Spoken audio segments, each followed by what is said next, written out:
Oh, real life? Cool. Um, Hello everyone. Welcome to the MIT Informatics Tournament Workshop. We're really grateful to be here with all of you today. And also, of course, thank you to Hack MIT for helping to make this event possible. Yeah, so I guess without further ado, I guess I'll get started. So first of all, hello, I am Alex Fan. I'm the president of MIT Squared, or the MIT Informatics Tournament. And so you might be wondering, what even is MIT Squared? We're one of the largest student-run competitive programming tournament for high school and college students. We're actually founded pretty recently, in October 2023. So we're really trying to build a hub of competitive programmers here anchored at MIT. And I think more generally, we're trying to kind of, I guess, encourage students, whether it be high schoolers or middle schoolers, et cetera, around the local regions here in Massachusetts to participate in competitive programming. Either if you're a beginner or even if you are like a seasoned platinum UCO camper, et cetera, I think our club would be a nice place for you. So I guess more specifically, we host two events every year. One in the winter contest. It's usually held during the Martin Luther King weekend, usually around January, I believe. And we also have a spring invitational held in late spring. I believe our first qualification round happens in early April. It's really cool. Everybody gets to participate for free. The first few qualifications are online. And after that, we get to fly our top contestants all the way across the world here at MIT. I believe last year we had people from like Switzerland, people from France, from China. It was a really cool time to meet all of these like people from far away and have them here. So yeah, if you're interested, I really strongly encourage you to like try it. Also, again, like as I've mentioned, our contest has a wide range of difficulties. So if you are a really seasoned member, like USICO Platinum, or even if you've done IOI, Codeforce, Grandmaster, etc., we have like really cool problems for you. And also, a lot of our contestants have never done competitive programming in their life before. I believe like 400 members had no prior experience whatsoever. So even if you're trying to learn something new, I believe we have like really easy problems. So we have workshops, etc., to get you started. And I think more broadly, like, why should you as a hacker in this blueprint competition care about algorithmic thinking or competitive programming? Um, I personally, I'm actually from Lexington. I was here from the New England area and actually did, I think, Blueprint for 3 years. Yeah, like freshman, junior, and senior. And I think there's actually a lot of parallel between the way you approach at hackathon and also the way you approach competitive programming.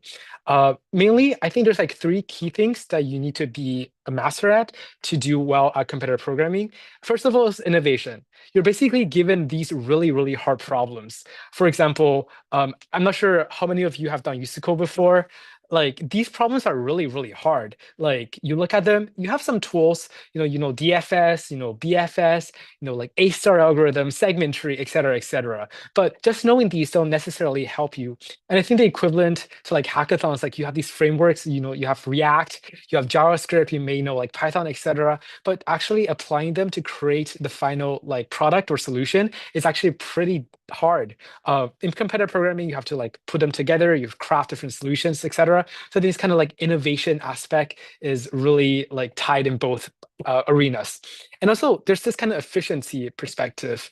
In competitive programming, often you are asked to solve a problem under a certain time limit. So even though you might have a solution that is technically correct, if it runs for like 10 minutes, that is way too much. Often the problem asks you to like run the program under like 2 seconds or 1 second, and it's really tight. So you really have to be careful on how you implement your problem. Sometimes there might be like 10 to the 6, 10 to the 8 operations that you have to process. And if you just implement it in the wrong way, then it's too slow. And I think, again, like this really ties into hackathons as well.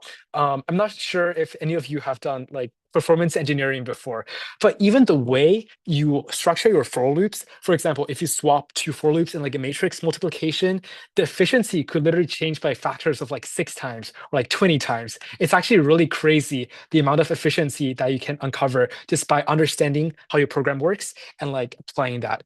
And I think especially in the space today, like you have all these AI algorithms or like different really complex and really creative solutions, oftentimes people don't actually try to optimize them and just like, okay, it works mathematically. You write down the formulas, you write down the models, the equations. It seems to work, but there's so much room for efficiency improvements that like if you actually try to do it correctly, it can be like 100 times blow up easily. And finally, and last but certainly not least, there's this element of acting fast that I think is really similar. So oftentimes in a competition, you're trying to like solve this problem, right? It's really challenging. Like you look at this, you have no idea what to do. You have this like random idea. It seems to work. You're not sure. Like you have 3 hours to solve like say five, six really, really hard problems. It's oftentimes not possible to like write out a rigorous mathematical proof of like, yes, this works in this case, this works in this case. In the community, we have a saying called proof by AC, which literally means that instead of trying to like actually prove it, you're like, okay, I'm just gonna program it, I'm gonna like try it out and submit the problem. If the solution actually works, it's AC, like it works out. And I think this is honestly pretty similar to how I approach hackathons personally. I think oftentimes in the brainstorming period, like, I feel like I have no idea what to make. Like I can make a and this is actually what happened at the Blueprint hackathon. I was like, I can either do a cryptography project. Like what if I do like a crypto change, but they have like a blockchain, like a ledger or something? Like, that seems over engineered. What if I do like another thing, et cetera, et cetera? I have all these ideas. And I think by the middle of the hackathon, almost every single time without a miss, I would be like, oh my God, this is way too much things. I've tackled like way I've taken on way more than I can actually chew. So I'm like, okay, I'm gonna like pivot. I'm gonna change this idea. I'm gonna cut these features, do this thing, et cetera, so that it actually can get it done in time.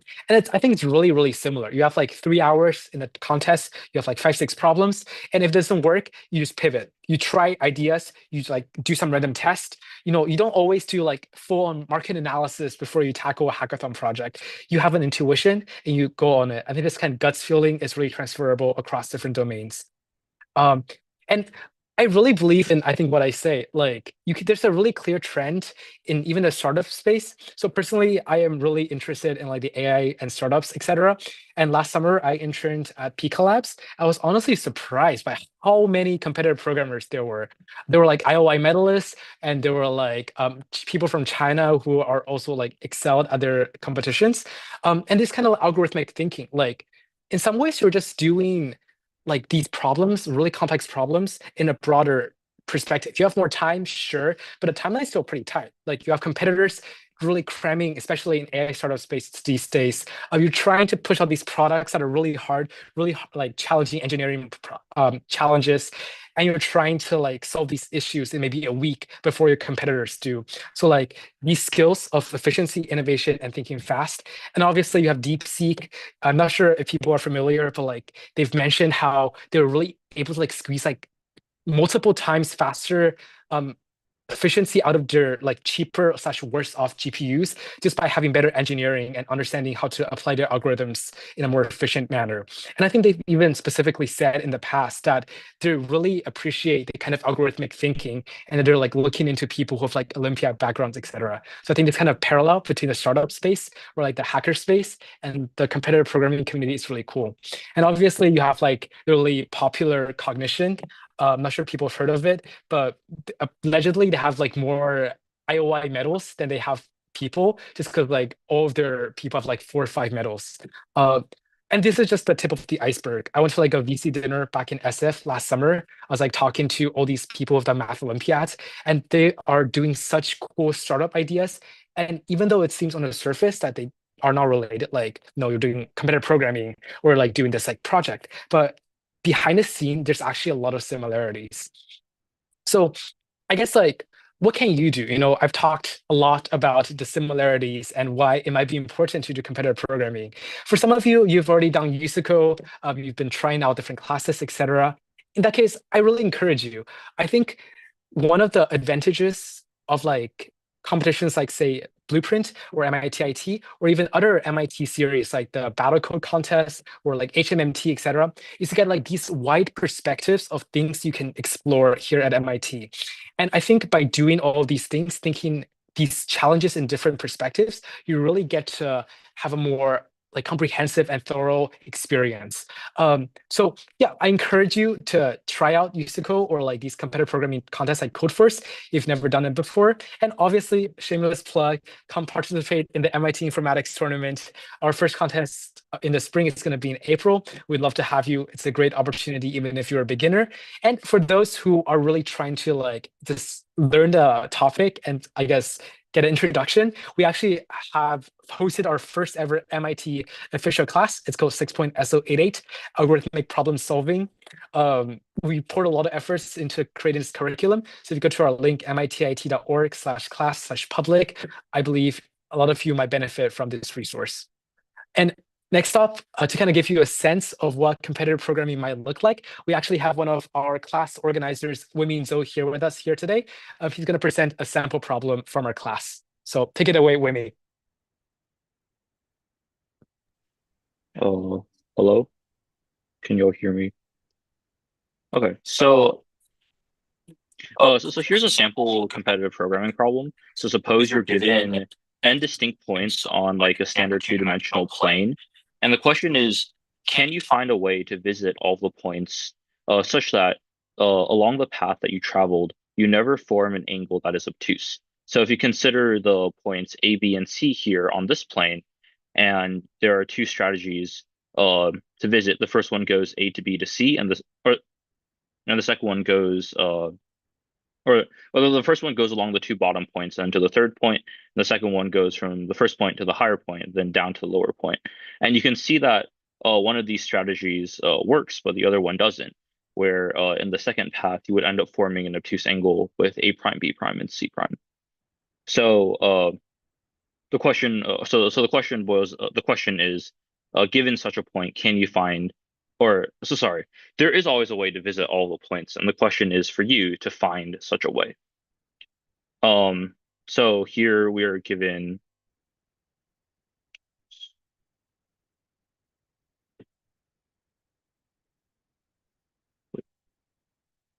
give me a second.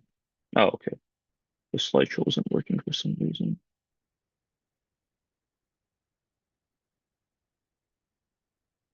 Okay, yeah, here. So suppose we have these 5 points here, and we started at the green point here on the bottom.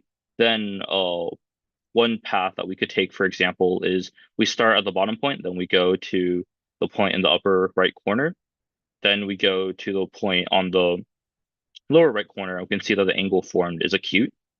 Then we can go to the point on the upper left corner, the angle is still acute.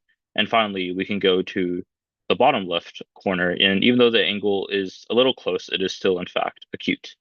And so like here's one example of a set of points and a construction. And here we have another example where if we started at this bottom right point, then we go to the middle bottom point, then to the upper left point, we'd end up with an obtuse angle, and this would be an invalid path. So I hope this setup makes sense. And so here is like, we can take a little bit of time to think about it, and which is given these, to think about the problem. So we'll have around 5 minutes. And if you have any ideas, feel free to send them on the live stream chat or, yeah.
So I guess one thing that we could do is to consider like another example, which is these set of points where on one side you have, or on the left side you have four decently close together points. On the right side you also have four decently close together points. But between the two, between the left and right points, there is quite a bit of distance. And you can think about how you can find a think about how finding a path for this particular set of points is easier in a sense because you can just take the decently straightforward idea of just crossing to the starting at the left, crossing to the right, heading back to the left, going back to the right, and so on and so forth. And you can see that in this you can see that following this path, all of the angles are all very small and are clearly all not obtuse.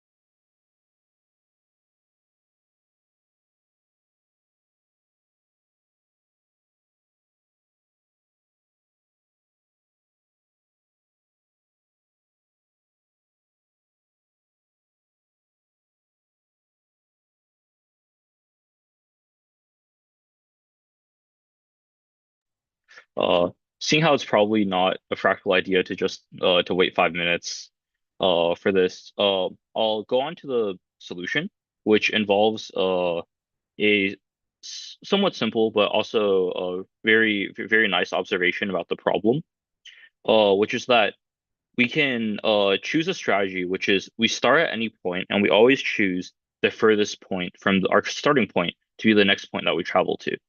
And we can see this in an example where, again, we can start at the green point in the middle. Then our furthest point is the point on the bottom right. Then from our the bottom right, the furthest point would be in the top left, and so on and so forth. And we can see that it works in this example, but it's much more helpful if we try to prove formally why this strategy always works. Of course, if you're sitting in a contest and you come up with this, you might want to just write down code and submit it directly. But seeing as how we have a little bit more time, we should go through the process of seeing exactly why this works.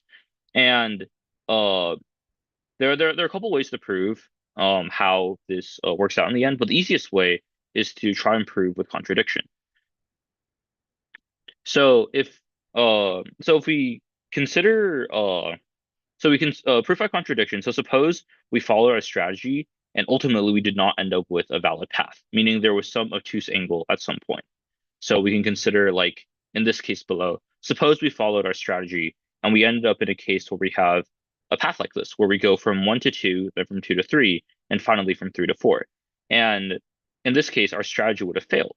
But we can see this more directly looking at the image, which is that at this point, we actually did not follow our strategy because 3 is clearly the furthest node from node 1, as opposed to 2.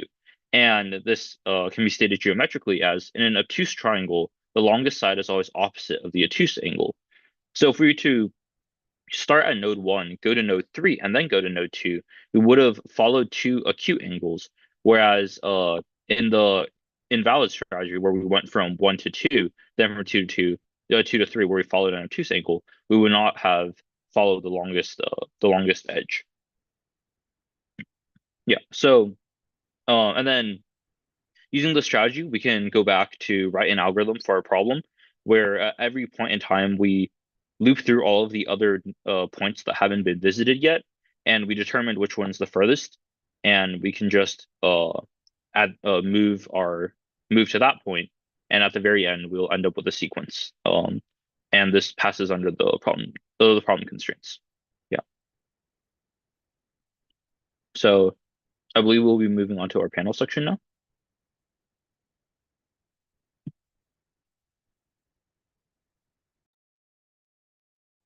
Right. Thank you, Wei Ming, for his presentation of the sample problem. Hopefully, it kind of intrigued you, or to those who thought about the problem, hopefully it's an interesting idea.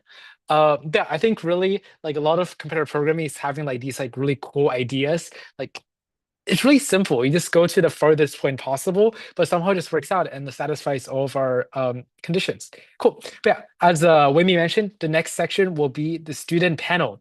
So I've managed to gather um, some of our MIT Square members who really, really are a lot more cooler than I am personally. And yeah, and if you have any questions, feel free to ask in the live stream, or we will just do some, I guess, discussions of our experience either here at MIT or with MIT Squared, or just in general, like anything you want to talk about, we'd love to answer them. Uh, we'll quickly do some introduction. So, hello.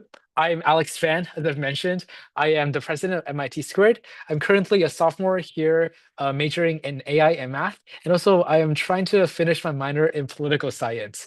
I'm a used to go finalist during high school, and currently I'm really interested in like AI and startups. So if you have any questions, feel free to ask me on that. And also, I'll be the moderator for the panel today. Yeah, very excited. Uh, Hello, I'm Andrei Smyczak. I'm majoring in computer science and math. So I'm MIT problem staff and I create problem for contest. I get a silver on International Olympiad in Informatics 2 times, and I'm just interested in algorithm and do some fun. So I see that this club do a lot of fun, do some fun contests. So I decided to join them and help them on their way.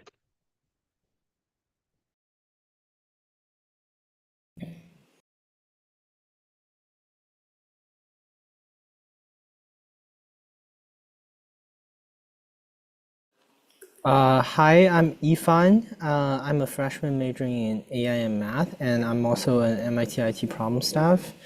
Uh, I'm also a USACO finalist as Alex's, and I'm interested in like AIs and research in problem solving, and my spare time I run Nisin and I watch anime. And the reason I joined MIT IT is because I really enjoy being in the like competitive programming community, and I feel like I enjoy solving the problems and contributing to the community.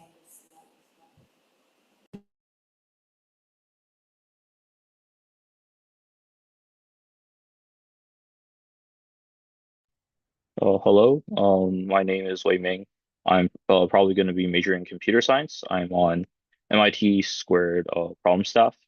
I was a USCO finalist in 11th grade, and in my free time, I enjoy playing chess and watching anime.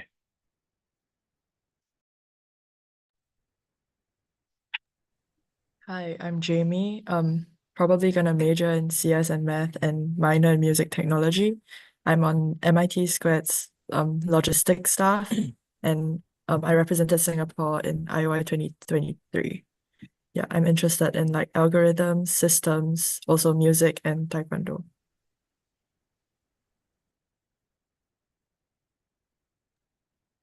Cool.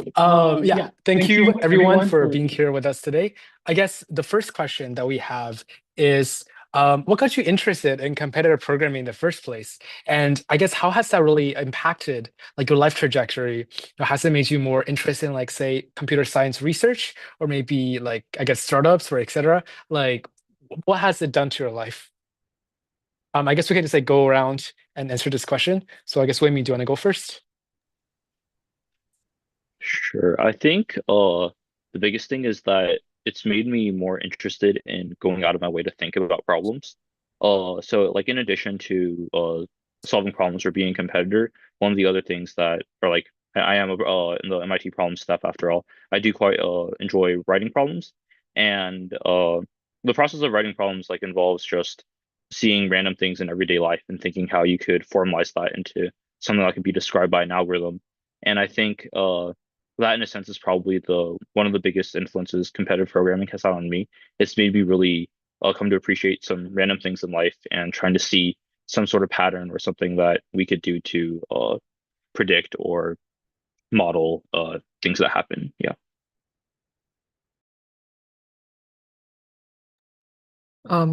For me, I guess I got interested in competitive programming because I really liked math and I also really liked competition. Um, how that has impacted me now, I think I'm a lot more of a critical thinker because like I will consider like details of say plans that we are making or just generally like thinking more carefully about the things in my life or the things that I work with. Yeah.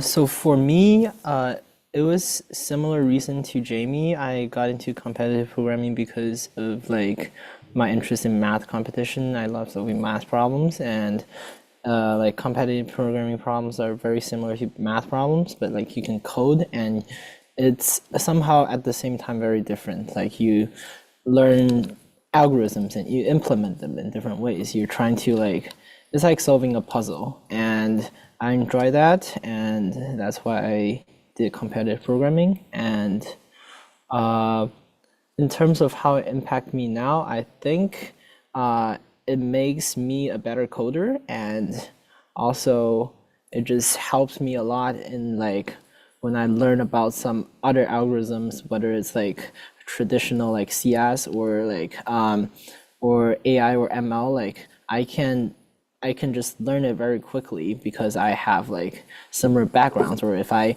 picture it as a competitive programming problem, it just increases my overall like problem solving ability, I guess.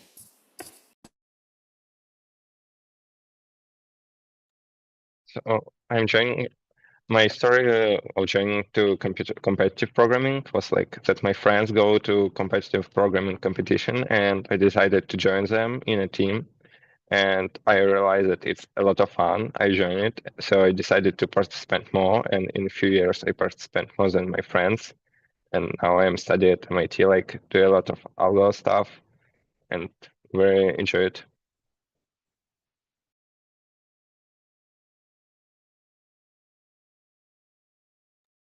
Sorry, I muted it. Very nice. And we actually have a question from Dominique.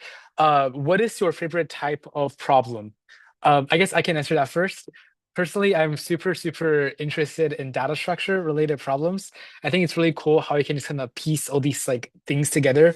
Like you have a tree, so then you have a linka tree that is on a cactus, but then you stuff some like segment tree onto that or like some other statistics. And I think there's just a lot of really creative ways you can like combine these techniques to get like a really cool problem in the end. Yeah, I guess what's yours, Wei?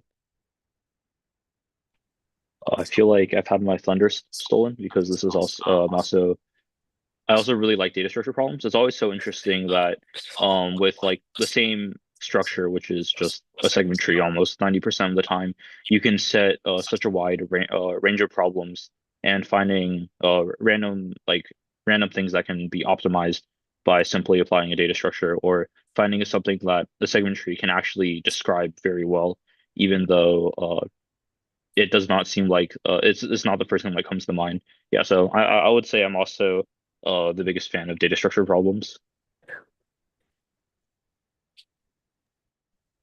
I think I would not consider myself a fan of data structure problems at all. I like dynamic programming problems because to me they're kind of like math, and I think it's interesting how like you can have a lot of funny tricks to speed up your like transitions or to change the states of a problem in order to make it like something completely different and easier to solve. For me, my favorite kind of problems are probably dynamic programming problems, and I think it's like it's a very unique genre of like competitive programming problems. Like I would say each like dynamic programming problem can be like very different from like one another. Like there's no specific like way to solve it, and that's why it's really intriguing when you like are stuck on a problem and you read the editorial and you saw, okay, that's a way. Like you can actually convert this problem into some equivalent statement, and then like it makes it so clear how how you can solve the problem was that like I would say mapping to an easier problem. One of my favorite types of problem is like problems with like that use very fun facts. Like for example, I have a problem where you need to sort some number of elements faster than the number of elements. And it was like very fun problem with very fun like solution to use very interesting fact. And then I found out that like this fact is used a lot in like GPU optimization, that it's used a lot when you create like some AI neural networks, and like it's very useful in real world scenario, but I never heard about it before. So there are a lot of like such fun facts that you can find while solving some problem, and then you will realize that everyone in the world use them without realizing this. Very nice answers. And actually, another question we got is, how do you balance MIT IT with your school life? I guess I'll start with that. I'm the president of MIT Squared. I feel like for me, it's like natural to balance in a way. Like obviously, it's MIT, course load is hard, just many classes, and I die to PSATs every night. But I think, like you still need to have a life outside of MIT, like just court classes. To me, like MIT IT is kind of like a second family. I really, really love this club. We have like retreats, we have fun at meetings, etc. So I feel like to me, it's kind of like it's like a way to de-stress. I talk with friends, we have fun. It's a good time. Yeah. I guess how is this for you, I mean?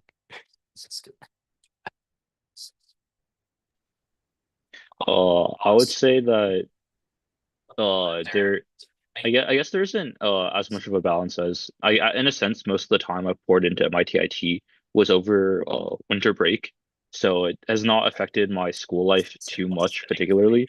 I guess, and aside from that, I think in general the problem setting isn't something that necessarily has to be done at a specific time and place. Uh, and I think like you can just like as you're walking from class to class, be putting some sort of time into it, and you'll still be like contributing to some extent. Yeah, I think I want to echo what Weiming said, that like most of the time commitment was during winter break, so it didn't really mess with school that much. Also, the commitment is like not that high during the semester, like it's just every week. And if you like really have problems for any reason, you can always like talk to people and like let them know. Yeah.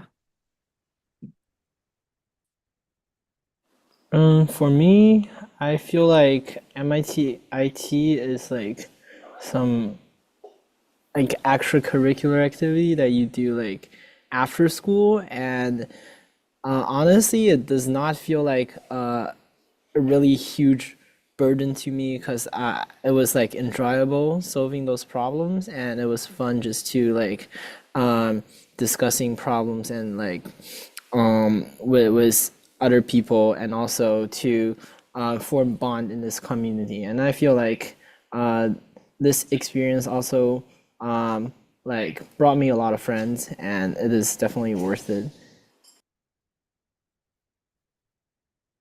Yeah, and I want to actually quickly echo what Ifan said. Like, I think something that's really cool about MIT IT is how many really cool people I've been able to meet.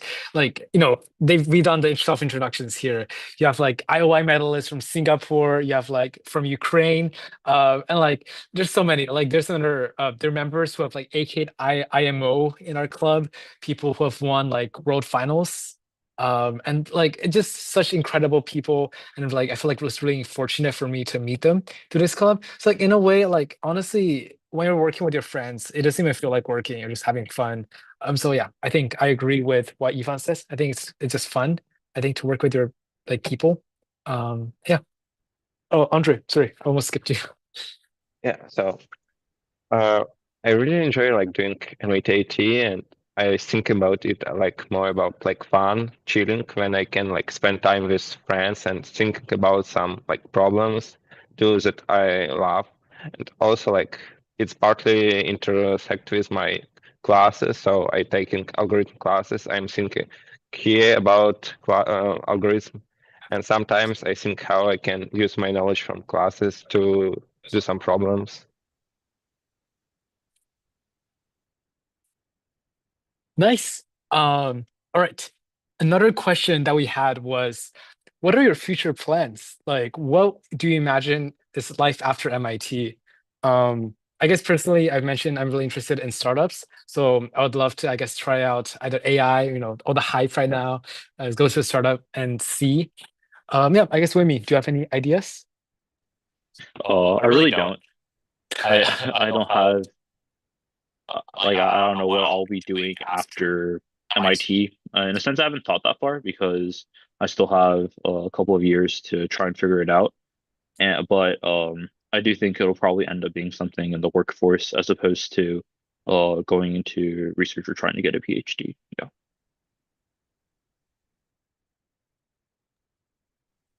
I also don't really have an answer to this question, honestly.